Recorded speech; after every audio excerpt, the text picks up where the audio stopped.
Take a breath and settle in. As we drive through these quiet streets tonight, keep your eyes on the shadows. Because in 1996, in the suburbs of Arlington, Texas, the shadows were moving. Before we dive into the darkness of this case, make sure to hit that subscribe button. We bring you a new chilling story every single day, so join us for the ride and turn on those notifications. Now, imagine a feeling. A cold shiver crawling up your spine while you unlock your front door. You look back. The hallway is empty. But your gut? Your gut is screaming that you aren't alone. Adrienne Fields felt that shiver every single day. She watched the news. She saw the headlines about the bathtub killer. 2 young teachers, Christine Moe and Wendy Prescott, found dead in their own bathrooms. Bound with duct tape. Submerged in water. The city was paralyzed. The police had nothing. No forced entry. No fingerprints. Just a ghost who slipped through locked doors. Adrienne told her sister, "I'm next. He's coming for me." People called her paranoid. They called it true crime fatigue. But Adrienne wasn't imagining the shadows. She didn't know that a man named Dale Devon Chanette was watching. He wasn't a stranger from the alleys. He was a man with a badge of authority in the local nightlife. A man who looked at the IDs of every woman entering the club. A man who memorized names. A man who knew exactly where she lived. This is the story of a predator who turned a sanctuary into a tomb. And the woman who saw him coming, but couldn't stop the door from opening. September 1996. Arlington was supposed to be safe. Christine Moe was a beloved primary school teacher. She lived alone. She was careful. When her boyfriend didn't hear from her, he expected a missed call. He didn't expect to find her face down in the water. The scene was surgical. Duct tape over the mouth. Hands bound behind the back. The killer didn't just want her dead. He wanted her silent. Detective Tommy Lenore arrived within the hour. He looked at the locks. Unbroken. He looked at the windows. Secure. The realization hit the department like a physical blow.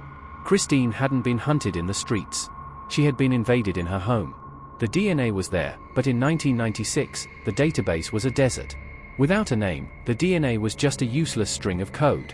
Then, 3 months later, Christmas Eve. While families opened gifts, a man entered the Pear Tree Apartments. Wendy Prescott was about to become the second ghost. The MO was identical. The bathtub. The tape. The total lack of evidence. Arlington now had a name for its nightmare, the bathtub killer. And 10 miles away, Adrienne Fields was locking her windows for the 3rd time that night. She could feel his eyes. She didn't know his name yet. But she knew he was getting closer. As we keep driving, look at the apartment complexes passing by. Each window is a life, a secret, a locked door.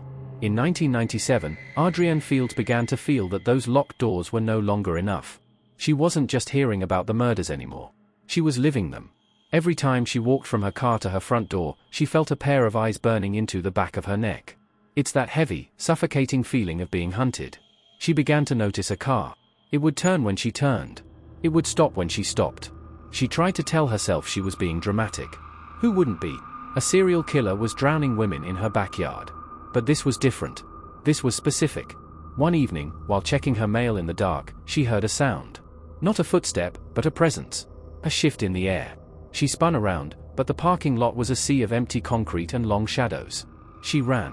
She didn't walk, she bolted for her apartment and slammed every bolt shut. She called her sister, Fanita. She was breathless. "He's here," she whispered. "He knows who I am." Fanita tried to be the voice of reason. She told her it was the stress, the news, the fear of the unknown. But Adrienne knew. Deep in her gut, where the truth lives before the mind accepts it, she knew her name was on a list. Meanwhile, the Arlington Police Department was hitting a brick wall. Detective Lenore was staring at the files of Christine Moe and Wendy Prescott until his eyes bled. He had the DNA. He had the profile. But Dale Devon Chanette was a ghost with no criminal record. He didn't exist in the system. The police started a massive sweep of the apartment complexes. They interviewed hundreds of residents. They looked for the creepy neighbor or the shady maintenance man. They didn't realize they should have been looking at the man standing at the door of the local nightclub. Chanette wasn't just a killer, he was a collector. As a bouncer at a popular Arlington club, he had a terrifying advantage. Every night, beautiful young women handed him their ID cards. He held their lives in his hands for 10 seconds. He saw their full names. He saw their birthdays. And most importantly, he saw their addresses. He wasn't picking victims at random. He was shopping. He would watch them dance, watch them laugh with their friends, and then he would go home and study the map. He was learning their routes. He was learning when they came home and when they were alone. By January 1997, Adrienne couldn't take it anymore. The paranoia wasn't a choice, it was a survival instinct. She decided to move. She packed her life into boxes, thinking that a new zip code would break the spell. She moved to a new apartment, miles away, hoping to vanish. For a few months, it worked. The air felt lighter. She started to go out again. She even wrote herself a letter, a manifesto for her new life. "Today is the first day of the rest of your life," it read. "You are safe. You are free." She went to sleep that night feeling like a grown-up for the first time in a year. No sister staying over. No barricaded doors. Just a quiet night in a new home.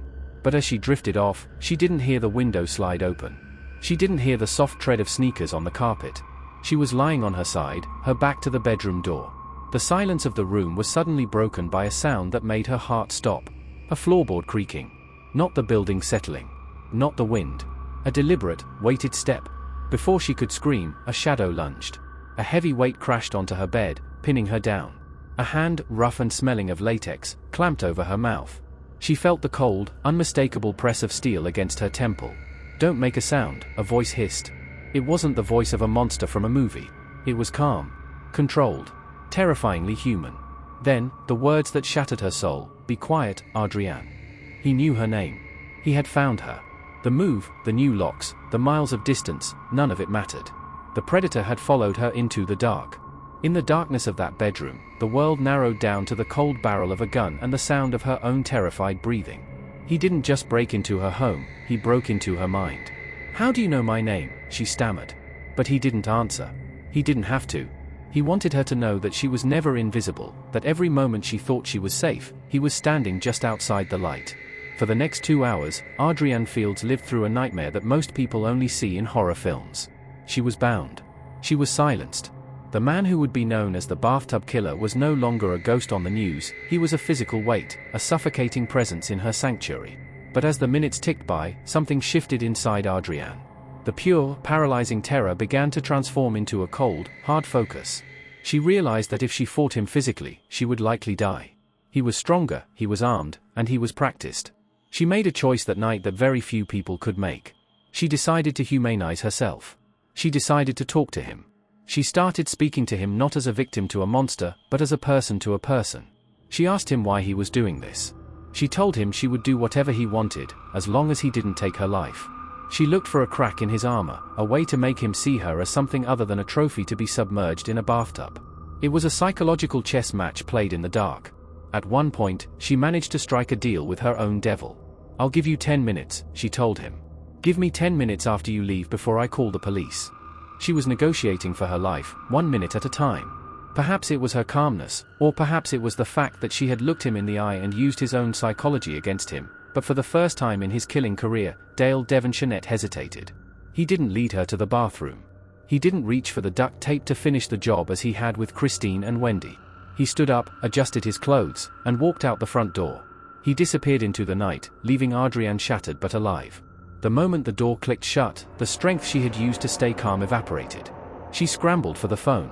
Her fingers were shaking so hard she could barely punch in the digits. When the 911 operator answered, Adrienne's voice was a ragged whisper. "I've been attacked. It's him. The one from the news. It's him." Within minutes, the quiet apartment complex was flooded with blue and red lights. But as the police processed the scene, they were skeptical. The bathtub killer didn't leave survivors. He was efficient. He was a finisher. They looked at Adrienne, a young woman who had been vocal about her premonitions for months. They wondered if this was a cry for help or a case of mistaken identity. They didn't realize they were looking at the only woman in Texas who had looked the devil in the face and survived. But then, the forensics came back. Detective Lenore got the call in the middle of the night. The DNA found at Adrienne's apartment was a perfect match. The ghost finally had a physical trail. It was the same man who had murdered the 2 teachers. The investigation exploded. They now had a living witness. They had a description. They knew he was an African-American male, mid-20s, athletic build. But more importantly, they knew he was a stalker. He didn't just stumble upon these women. He hunted them. Adrienne moved into her parents' house, but the walls didn't feel thick enough. She stopped eating. She stopped sleeping. She became a prisoner of her own survival. She told her family, "He's still out there. He's going to come back to finish what he started." And then came the night at the club. Months later, her friends finally convinced her to go out, to try and reclaim a shred of her old life. They went to a popular spot in Arlington. Adrienne sat at a table, her eyes darting to every exit. Suddenly, she froze. Her breath hitched in her throat. Her sister Fanita looked at her, panicked. "Adrienne, what is it?"